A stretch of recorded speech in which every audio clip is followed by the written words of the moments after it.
देखो, इस पर बेस एक कुछ एग्जाम्पल जो बिहार पॉलिटेक्निक में आ चुका है या हर एक एग्जाम में आते रहता है, तो वही संगत कौन एकांतर कौन अंतः कौन जो देखे यूज रहेगा, जिसमें हम लोग देखेंगे एक समूह कोण जो छूट गया, जो आमने सामने के कोण आपस में बराबर होते हैं। इस तरह से इसको शीर्षाभिमुख कोण या वर्टिकली अपोजिट एंगल भी कहते हैं। This angle is equal to this and this angle is equal to this.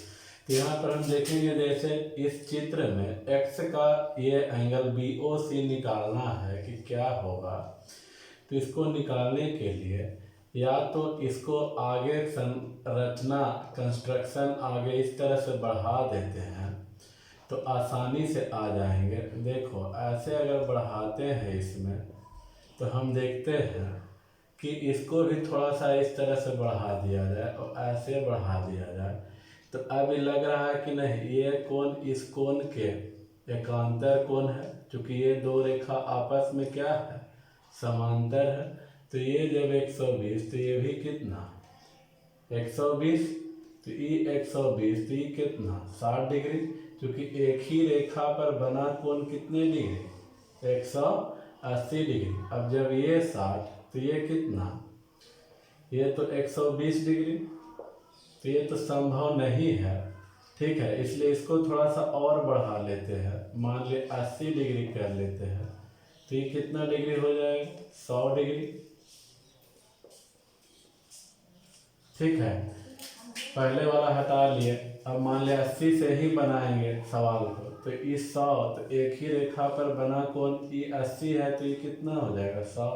अब यहाँ पर देख रहे हैं ये एक त्रिभुज बन रहा, तो त्रिभुज में तीनों कोणों का योग कितना डिग्री 180।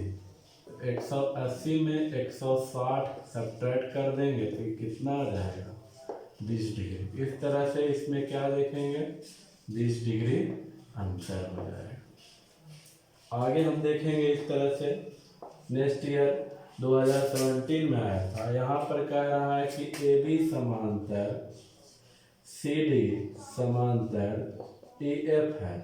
तो इसमें भी इस तरह के सवाल है, देख रहे हैं E जब तिर्यक छेदी रेखा है, ये आगे बढ़ा दिए, अब लग रहा है कि इसके ये टोटल के एकांतर कोण है कि नहीं, एगो इस तरफ वाला एंगल है एगो इस तरफ वाला एंगल। तो जब E इसके एकांतर कोण है, क्योंकि दो तो ये पहले से 30 दिया हुआ है तो ये कितना होगा 60 डिग्री, दोनों मिलकर 90, ये भी 90 हो गया। अब हम देख रहे हैं कि जब ये 60 डिग्री आ गया तो दो समांतर रेखा के एक ही ओर दोनों कोणों का योग कितना डिग्री 180 डिग्री अंतः कोणों के योग से। अब जब अंतः कोणों के योग से 180 डिग्री, समझ रहे हो ना, यस ठीक। तो यहाँ पर देखेंगे y + 60 ये कितना हो जाएगा 180, तो y + 60 180, तो y = कितना 120 डिग्री। तो इस तरह से इसको देखेंगे ये 120 डिग्री आंसर हो जाएगा। इसी तरह से मान लिया अभी भी नहीं समझ में आया है तो एक सवाल और लेके हम यहाँ पे देख रहे हैं। इसमें हम सपोज कर लिए कि AB पैरेलल ले लिए FD इस तरह से, अब पैरेलल ले लिए तो ये 60 डिग्री है, तो इसके इस तरह से आगे बढ़ाएंगे तो इसके संग में ये भी कितना डिग्री होगा 60 डिग्री, या ई नहीं ले तो एक ही और अंदर दोनों कोणों का योग 180 डिग्री यानी 60, तो ये 120। अब इसके सामने ई वर्टिकली अपोजिट एंगल से ई 120 तो ये भी 120। अब उसी तरह से ये एक ट्रायंगल बन रहा है, तो ये ट्रायंगल बन रहा है तो ये कोण प्लस ये कोण यानी 150 और प्लस ये बाकी बचा 180 में से इसमें भी सब्ट्रैक्ट कर लेंगे तो ये हो गया 30 डिग्री। मान लिए ये नोट कर ले रहे हो तुम लोग, इसके अलावे भी हम कुछ और प्रॉब्लम ले सकते हैं। ठीक है, वो इस तरह से देखेंगे। यहाँ पे मान लिया ले रहे हैं,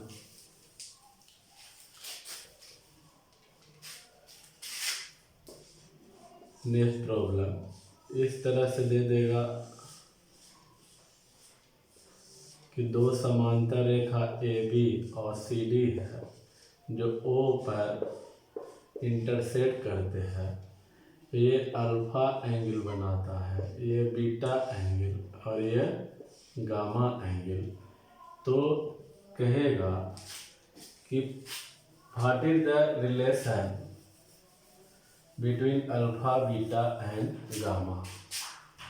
ऑप्शन में इस तरह से दे देगा alpha plus beta plus gamma is equal to 180 degree, alpha by 2 beta by 2 plus gamma by 2 is equal to 90 degree, alpha plus 2 beta plus 3 gamma is equal to 270 degree, alpha plus beta plus gamma is equal to 360 degree etc। इस तरह से option दिया है।